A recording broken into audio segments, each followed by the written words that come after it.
कक्षा 10वीं विषय हिंदी। व्याख्यान 3। पाठ बाल गोविंद भगत। पुस्तक का नाम क्षितिज और इस पाठ के लेखक है रामवृक्ष बेनीपुरी। इस पाठ की दोहराई हमने 2 व्याख्यान में की है और आज हम इसके प्रश्न उत्तरों के ऊपर चर्चा करेंगे।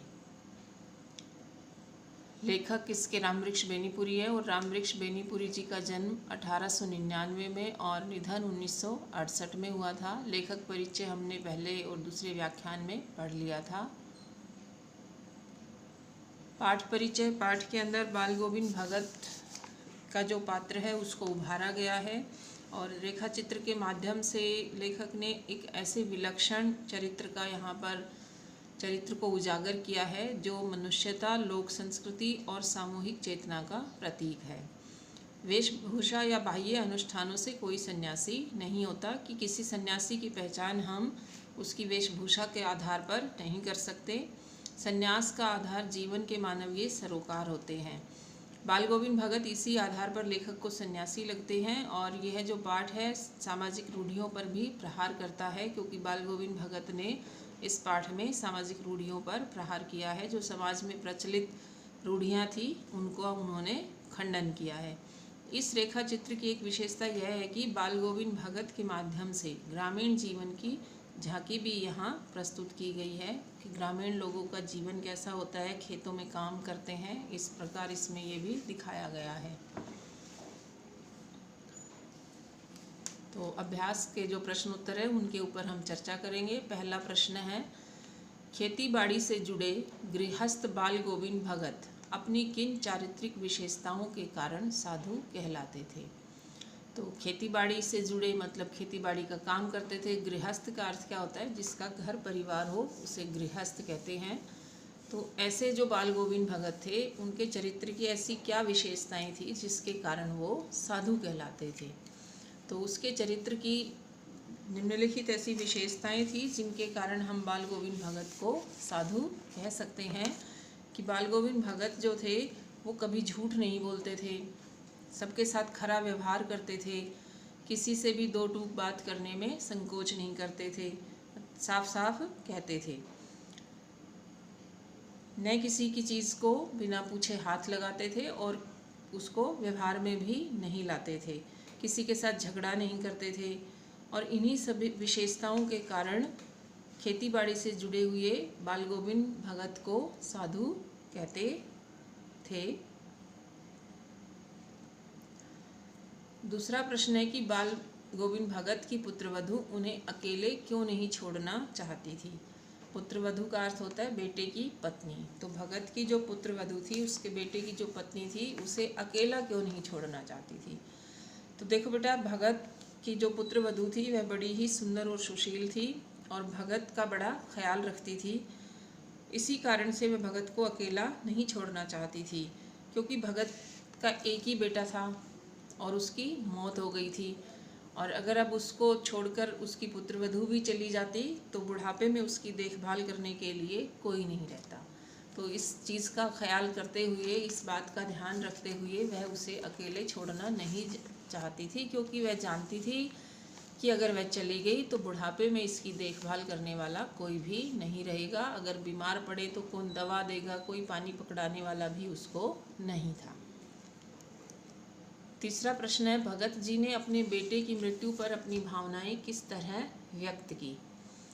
तो जब भगत का एक ही बेटा था और जब उसकी मृत्यु हो जाती है तो उन्होंने अपनी जो भावनाएं थी वो किस तरह से प्रकट की थी। तो जब उनका बेटा मरा तो उन्होंने अपने बेटे के शव को आंगन में एक चटाई पर लिटा दिया, फिर उसको सफ़ेद कपड़े से ढक दिया था, उसके ऊपर कुछ फूल और तुलसी के पत्ते गिरा दिए, उसके सिरहाने उसने एक दीपक जला दिया था और वहीं आसन जमा कर बैठ गए थे और कबीर के पद गा रहे थे, भजन गा रहे थे। और पुत्रवधू जो थी रो रही थी, गांव की महिलाएं उसको चुप करवा रही थी।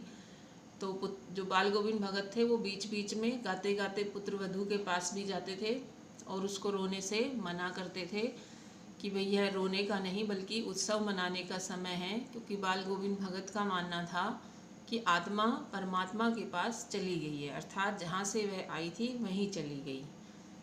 विरहिणी जो थी अपने प्रेमी से जा मिली और इससे बड़ी उत्सव की या खुशी की और कोई बात नहीं हो सकती है। तो इस प्रकार बाल गोविंद भगत ने अपने बेटे की मौत पर अपनी भावनाएं गीत भजन गाकर और उत्सव मनाकर व्यक्त की थी। भगत के व्यक्तित्व और उनकी वेशभूषा का अपने शब्दों में चित्र प्रस्तुत कीजिए। अगला प्रश्न है ये, तो भगत का जो व्यक्तित्व था उसका वर्णन करना है हमने और उसकी वेशभूषा का वर्णन हमने यहाँ करना है। तो बाल गोविंद भगत जो थे मंझोले कद के गोरे चिट्टे आदमी थे। लंबी दाढ़ी या जटाजूट नहीं रखते थे, अर्थात बहुत लंबे बाल या दाढ़ी नहीं रखते थे, ऐसे नहीं थे। परंतु उनका चेहरा हमेशा सफ़ेद बालों से जगमग रहता था, अर्थात उसके चेहरे पर थोड़े थोड़े बाल होते थे, ऐसे लंबी लंबी दाढ़ी नहीं होती थी। कपड़े बिल्कुल कम पहनते थे और सर्दियां जब आती थी तो एक काली कमली ओढ़ लेते थे। कमर में एक लंगोटी मात्र और सिर पर कबीर पंथियों की सी एक कनफटी टोपी पहनते थे और उनके मस्तक पर हमेशा रामानंदी चंदन का टीका लगा हुआ रहता था और गले में एक तुलसी की जड़ों की बेडोल माला पहनते थे। इन सभी प्रश्नों के उत्तर हमने पाठ के आधार पर ही देने हैं, तो ये सारी बातें हमने पाठ में पढ़ी थी। 5वां प्रश्न है कि बाल गोविंद भगत की दिनचर्या लोगों के अचरज का कारण क्यों थी। अचरज होता है आश्चर्य। जो बाल गोविंद भगत की दिनचर्या थी, दैनिक जो कार्य थे, वो लोगों के लिए अचरज का कारण क्यों थे, विस्मय का कारण क्यों थे। तो बाल गोविंद भगत की दिनचर्या लोगों में एक कुतूहल पैदा करती थी, एक जिज्ञासा पैदा करती थी, क्योंकि बाल गोविंद भगत जो थे रात में उठकर 2 मील दूर स्थित नदी में स्नान करने के लिए जाते थे और जब वापस आते थे तो गांव के बाहरी स्थित तालाब पर के किनारे बैठकर प्रभु भक्ति के गीत गाते थे। गर्मी, सर्दी, बरसात, कैसा भी मौसम हो, और अपना यह क्रम तो टूटने नहीं देते थे और यह सब देखकर लोगों को अचरज होता था। भगत की सरलता, सादगी और निस्वार्थ भावना तथा बिना पूछे किसी की वस्तु को हाथ भी न लगाना आदि जैसे गुण थे। इनको देखकर लोगों को बड़ा ही आश्चर्य होता था, अचरज होता था। अगला प्रश्न है कि पाठ के आधार पर बाल गोविंद भगत के मधुर गायन की विशेषताएं लिखिए। कि जो बाल गोविंद भगत थे उनके मधुर गायन की विशेषताएं क्या क्या थी। तो बाल गोविंद भगत का गायन जो था बहुत ही मधुर था, मतलब जब वो गाते थे तो बड़ा ही मधुर गाते थे और उनके गायन का प्रभाव सभी पर पड़ता था, अर्थात जो भी उनके गायन को सुनता था, उनके गीत को सुनता था, तो उसका प्रभाव सभी सुनने वालों पर पड़ता था। उनके मधुर गायन को सुनकर खेत की मेड़ पर खड़ी औरतों के होंठ कांपने लगते थे, अर्थात वे गुनगुनाने लग जाती थी। यानी बाल गोविंद भगत जब अपने खेत में रोपनी कर रहे होते थे तब गाते थे, तो वहाँ पर जो औरतें कलेवा लेकर जाती थी और वो वहाँ बैठी हुई होती थी, तो जब बाल गोविंद भगत का गीत शुरू होता, गायन शुरू होता, तो जब वो सुनती तो उनके होंठ कांपने लग जाते थे और हलवाहों के पैर ताल में उठने लगते थे, अर्थात जो हलवाही, जो किसान जो थे, जो मजदूर थे, जो खेतों में काम कर रहे होते थे, उनके पैर एक ताल में उठने लग जाते थे और धान की रोपाई करते हुए लोगों की जो उंगलियां थी वो एक विशेष क्रम में चलने लगती थी, अर्थात उनके गायन की ताल के साथ चलने लगती थी।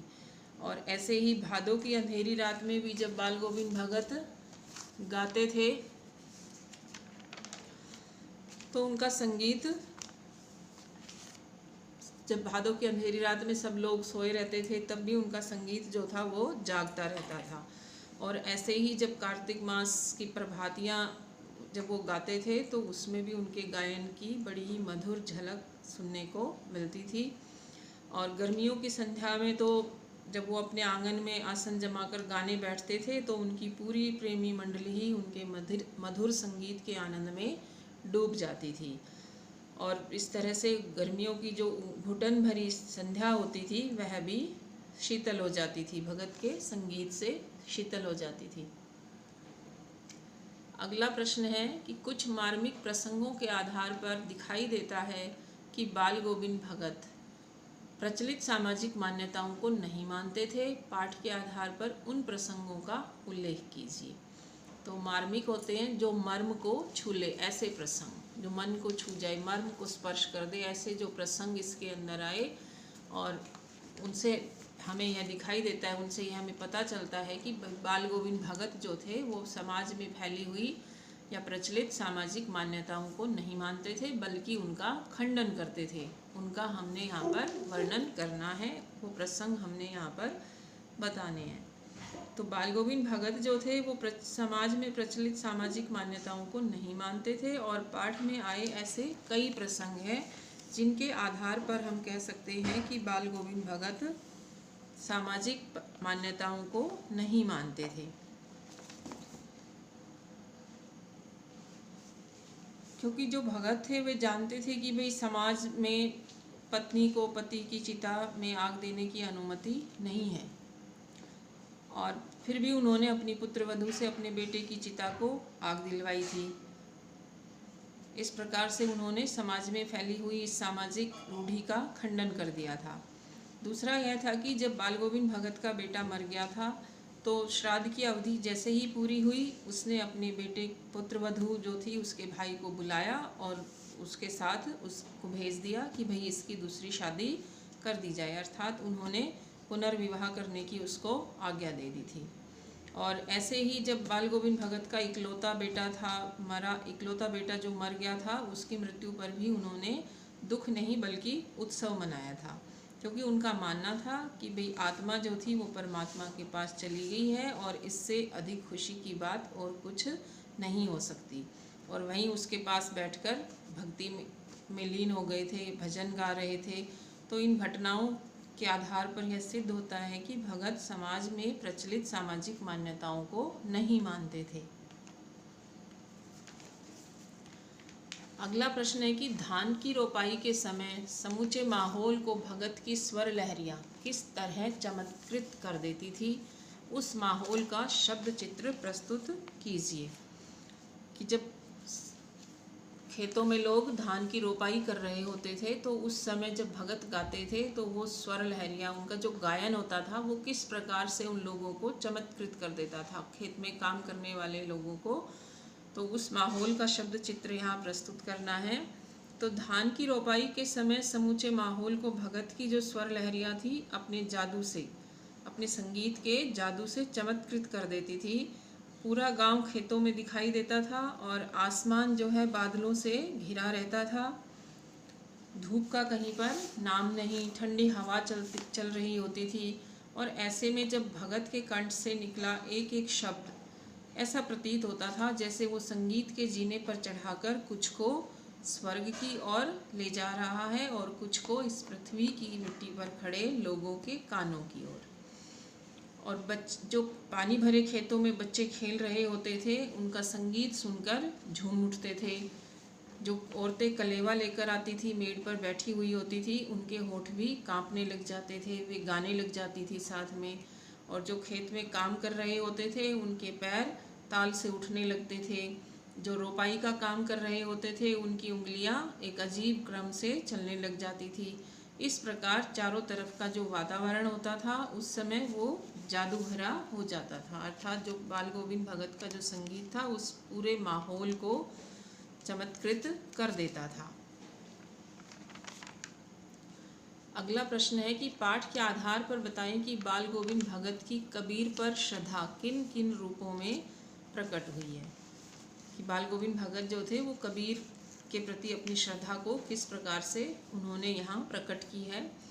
तो पाठ के आधार पर बाल गोविंद भगत की कबीर पर श्रद्धा निम्नलिखित रूपों में प्रकट हुई है। इसका उत्तर हम पॉइंट में लिखेंगे कि पहला है कि वे कबीर को साहब मानते थे। दूसरा, कबीर के पद गाते थे, कबीर के बताए रास्ते पर चलते थे, कबीर की भांति खरा व्यवहार करते थे, बाह्य आडंबरों से दूर रहते थे, रूढ़िवादी परंपराओं का खंडन करते थे और कबीर को जो उनके खेत में जो कुछ भी पैदा होता था उसे कबीर पंथी मठ में ले जाकर चढ़ा देते थे और वहाँ से जो उन्हें प्रसाद रूप में मिलता था उसी से गुजारा चलाते थे। तो इन सब बातों से हमें पता चलता है कि भगत की कबीर पर अगाध श्रद्धा थी। अगला प्रश्न है आपकी दृष्टि में भगत की कबीर पर अगाध श्रद्धा के क्या कारण रहे होंगे? तो इसमें कबीर पर जो अगाध श्रद्धा थी उनकी, उसका कारण बताना है कि क्या कारण था कि कबीर पर उनकी अगाध श्रद्धा थी। तो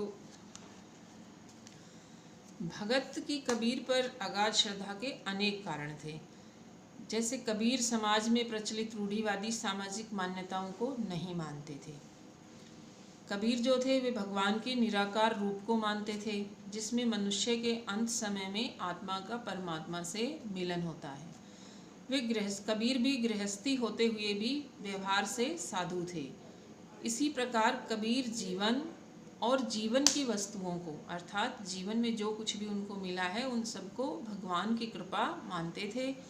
बाल गोविंद भगत कबीर के जीवन की इन विशेषताओं के कारण ही उनके प्रति अगाध श्रद्धा रखते होंगे, क्योंकि जो भगत का आचरण था वह भी कबीर के जैसा ही था कि भगत जो थे वो भी समाज में फैली हुई सामाजिक जो रूढ़िवादी परंपराएं थी उनको नहीं मानते थे, भगवान के निराकार रूप को मानते थे और मौत को वो आत्मा से परमात्मा का मिलन मानते थे।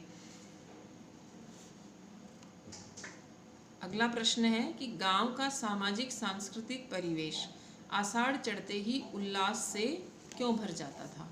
तो गांव का सामाजिक सांस्कृतिक जो परिवेश था, आषाढ़ का जब महीना आता है तो उल्लास से क्यों भर जाता है?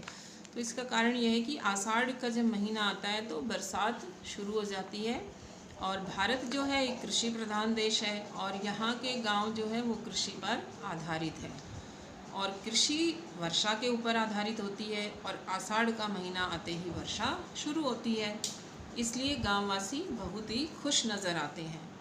वे साल भर इस महीने की प्रतीक्षा करते हैं ताकि बरसात शुरू हो और खेतों में काम शुरू हो या खेतों में धान रोपाई का काम कर सकें।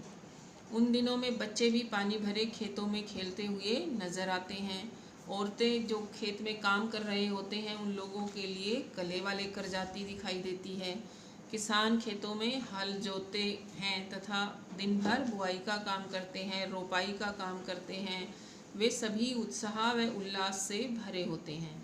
तो इस प्रकार आषाढ़ के महीने में गांव का सामाजिक सांस्कृतिक परिवेश उत्साह व उल्लास से भर जाता है।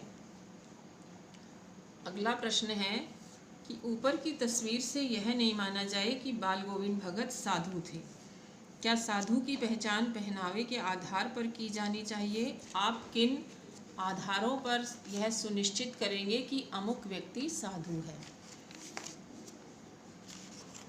तो बाल गोविंद भगत की जो यहाँ तस्वीर प्रस्तुत की गई है तो उस बाल गोविंद भगत को यह नहीं माना जाए कि भाई वह साधु थे, क्योंकि साधु की पहचान जो होती है वो उसके पहनावे के आधार पर नहीं की जाती।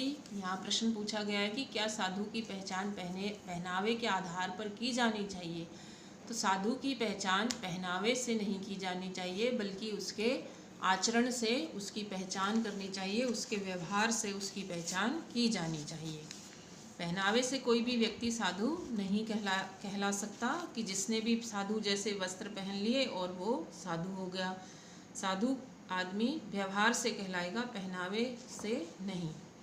और मेरे विचार में साधु की जो सच्ची पहचान है उसके व्यवहार से ही होती है। सच्चा साधु अपना ध्यान संसार की ओर नहीं बल्कि प्रभु भक्ति की ओर लगाता है। उसका व्यवहार सच्चा, सादा, आडंबरहीन, खरा और साफ रहता है। वह किसी से झगड़ा नहीं करता, किसी के साथ कोई द्वेष भावना, ईर्ष्या की भावना नहीं रखता, कभी किसी के अधिकारों को नहीं छीनता, सबके साथ बिना भेदभाव किए समान व्यवहार करता है। तो इन सब आधारों पर ही हम सुनिश्चित कर सकते हैं कि अमुक व्यक्ति साधु है या नहीं है। अगला प्रश्न है, मोह और प्रेम में अंतर होता है। भगत के जीवन की किस घटना के आधार पर इस कथन का सच सिद्ध करेंगे? तो बेटा, मोह और प्रेम में निश्चित रूप से ही अंतर होता है, क्योंकि मोह में व्यक्ति अपने स्वार्थ की चिंता करता है, अपने बारे में सोचता है, और प्रेम में वह जिससे प्रेम करता है उसके हित के बारे में सोचता है।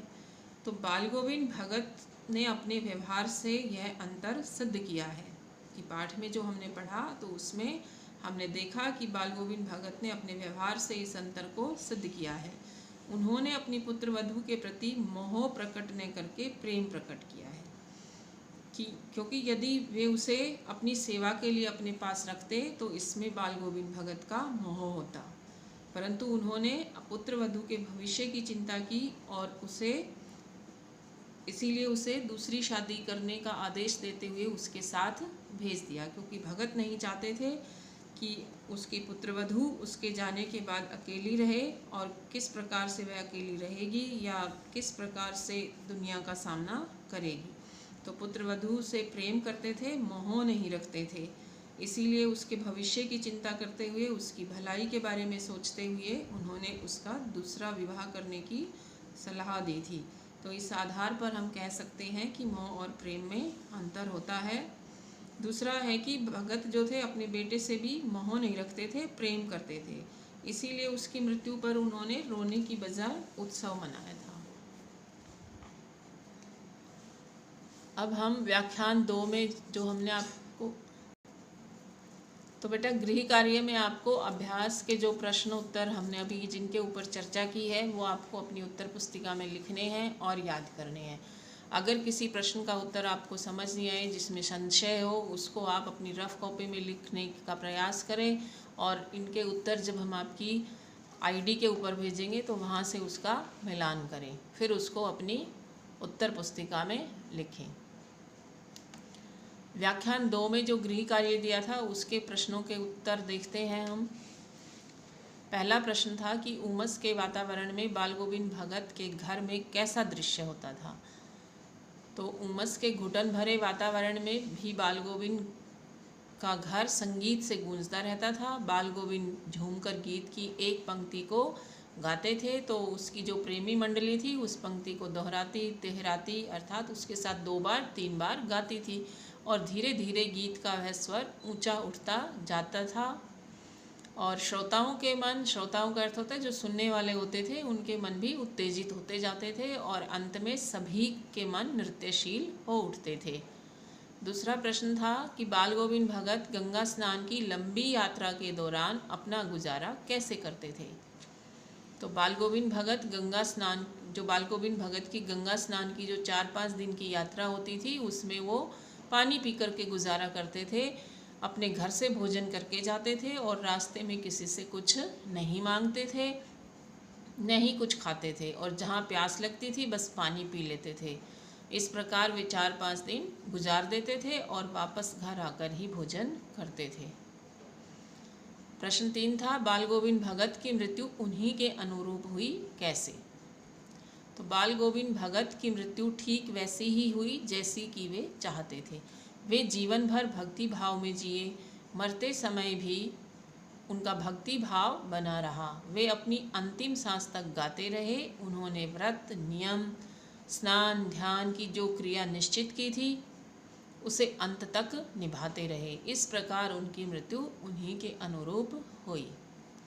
अगला प्रश्न था लेखक ने भगत जी की कौन सी बात को पागलपन कहा है और क्यों, कि ऐसी कौन सी बात थी जो लेखक को लगा कि भाई भगत जो है पागल हो गए हैं और ऐसा उन्होंने क्यों कहा था। तो लेखक ने अपने बेटे की मृत्यु पर तल्लीन होकर गाने को भगत जी का पागलपन कहा है कि लेखक जब उनके घर गया उसने देखा कि भगत के बेटे की मौत हो गई थी और बाल गोविंद भगत उसके पास बैठकर गीत गा रहे थे, तो उन्होंने उस ऐसी प्रक्रिया को देखा तो उसे भगत का पागलपन कहा है। क्योंकि अक्सर लोग मौत पर दुख मनाते हैं कि जब किसी की मौत हो जाती है तो उसके ऊपर दुख मनाते हैं, रोते हैं, शोक करते हैं, परंतु भगत जी उत्सव मना रहे थे। अर्थात जो दुनिया में जो रीति रिवाज है उससे बिल्कुल उल्टा, कि सबसे उलट चाल थी उनकी कि रोने की बजाय अपने जवान बेटे की मौत पर उत्सव मना रहे थे। अतः लोगों का इसे पागलपन कहना ठीक ही है कि ऐसा कोई भी देखेगा तो पागल ही कहेगा कि जवान बेटा मर गया, उसकी मौत पर दुख मनाने की बजाय गीत भजन गा रहे हैं। तो बाल गोविंद भगत जो पाठ था उसकी हमने दोहराई कर ली है। एक बार ये पाठ आप लोगों ने कक्षा में पढ़ लिया था और अब इसकी दोहराई करवा दी गई है। अभ्यास के प्रश्न उत्तर भी पहले करवा दिए गए थे, अब दोबारा से करवा दिए गए हैं। तो जिन बच्चों ने नहीं लिखे थे जिन बच्चों का काम पूरा नहीं था वो अब इस अपने काम को पूरा कर लें। वीडियो को लाइक करें और हमारे चैनल को सब्सक्राइब करें।